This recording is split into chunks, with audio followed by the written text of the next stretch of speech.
We're back with Linda Talia from Right to Life of Central California for our stories from the Sidewalk segment here on Right to Life Radio. Okay, Linda, so you had another kind of interesting story, which I think I could tell from the tone of the text you sent about it as it happened, sort of touches you a little bit more than others. So tell me about this young lady you encountered. All right. I met this young-looking girl, and I asked her if she wanted a flower. We started talking, and I said, so what are you here for? Don't leave it to me to not beat around the bush. Yeah, sure. Like, what are you here for? Let's get down to it. Hey. And she said, well, I want to get a pregnancy test. And I said, well, why do you need to do that here? Because she also said, I'm not for abortion or anything. I'm not going to have an abortion. And I'm like, well, why walk in an abortion center then? Yeah, sure. And so she just said, well, I don't actually know. And I gave her like some other alternatives, the pregnancy care center in Obria to get a test. And then I said, hey, would you like to just come into the building and talk about your situation? And she was like, yeah. I go, look, we just redid the building, so can you just come in and look? just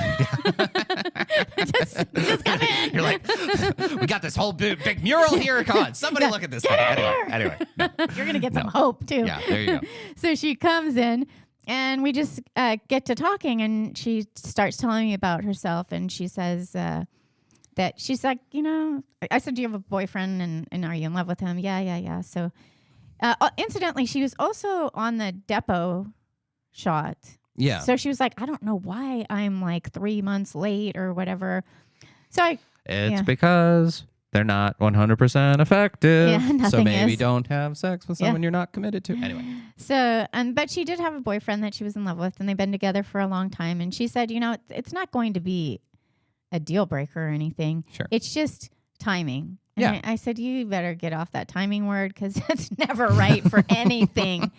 And I kind of said, so what's your story? And she said she was going through the teaching program, and she was almost done.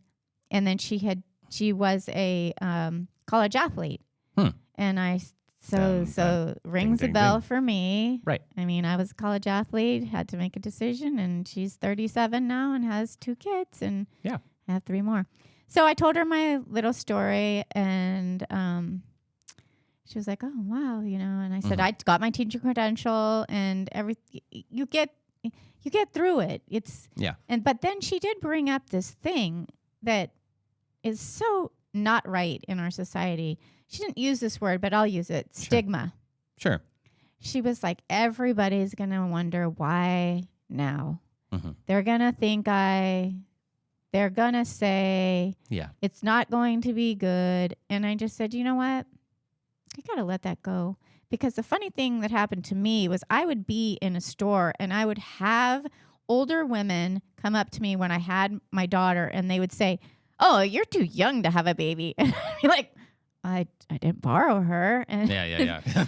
and then also, old ladies commenting on your kids. There's no filter whatsoever. You have too many kids. Wait, what do you know where those come from? All the time. Yes, Grandma, I do. Yeah. No, do you want to tell me?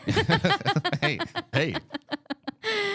Anyway, so I just said that it's not going to matter. You already know about the stigma of life where everyone has an opinion about how you should run your life. And I said, it's not. Screw them. Yeah.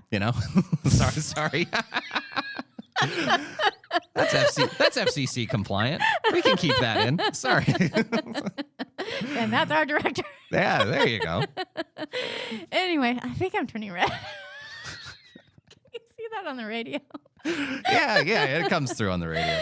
Anyway. But I mean, seriously, yes. What you're saying, like, people are going to judge you for decisions you make all the time, and it doesn't even have to be a pregnancy. It's going to be, well, why did you pick, English to teach and not, history? We need to tell her story. Or her story, yeah. Well, even this is a thing that there's more and more like demographic studies being done on who gets abortions.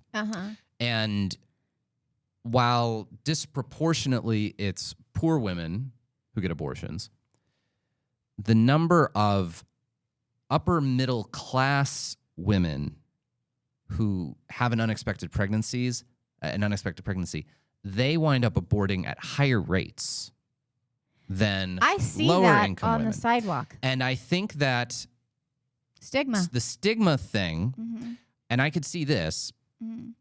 You're an upper crust Fresno socialite. Your 17-year-old daughter at, frou-frou private high school, whatever, gets pregnant.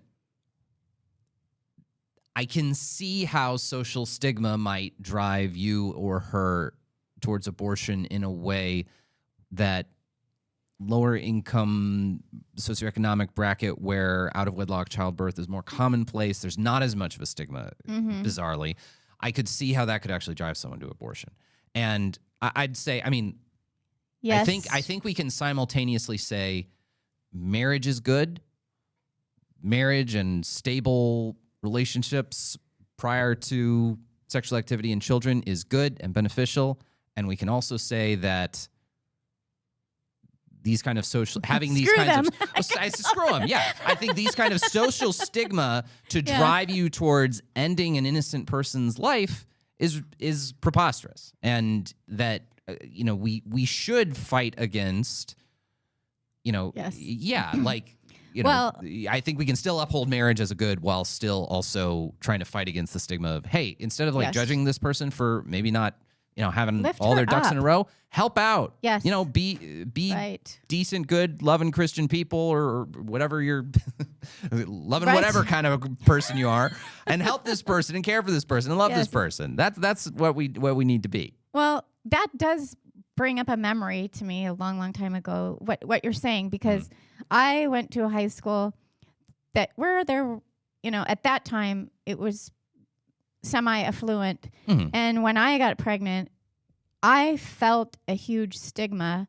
I don't know whether it was self-inflicted or what, but not only did I go to a high school where I had never heard of anyone talking about having an abortion, and I hardly ever heard anyone talking about having sex, so apparently no one else was. And I didn't, it just happened. And then I went trying to do the math there. Anyway. Then I went on to college, and I was an athlete, and girl college athletes don't have sex. Did you know that? Because they don't get pregnant. Right. Yeah. And that is a huge thing in the NCAA. If you start looking, that there is an issue with that, where there is an extreme amount of pressure to not have a baby. And there is a lot of pressure to have an abortion. If you start doing any research, you can see that. I had coaches tell me, "Oh, take care of that. Just have an abortion." Coaches. Oh yeah. Well, I've even seen stories about track and field athletes, which I know you specifically were, but track and field athletes, that abortion rates are just rampant. Yes. And yeah. Yes, on my own team. But anyway, so it made me think of the fact that once I had Christiana, or once I was pregnant, and I was obviously pregnant, I started having people come up to me and go, "Oh my gosh, I had to go to Planned Parenthood. Oh my gosh, I had an abortion. Oh my gosh, good for you. Great." Yeah. And then as soon as I had her, everybody wanted to hold her and care for her. And it's just, we have to stop this projected stigma. Right. We need to change that. Right. I agree. And I think it's a cool thing that we're able to do our little bit, at least, in the sphere that we have some influence. So anyway, Linda, thank you so much for joining us again on Right to Life Radio. And every first Saturday of the month, we'll have stories from the sidewalk. We'll be back with more Right to Life Radio right after this.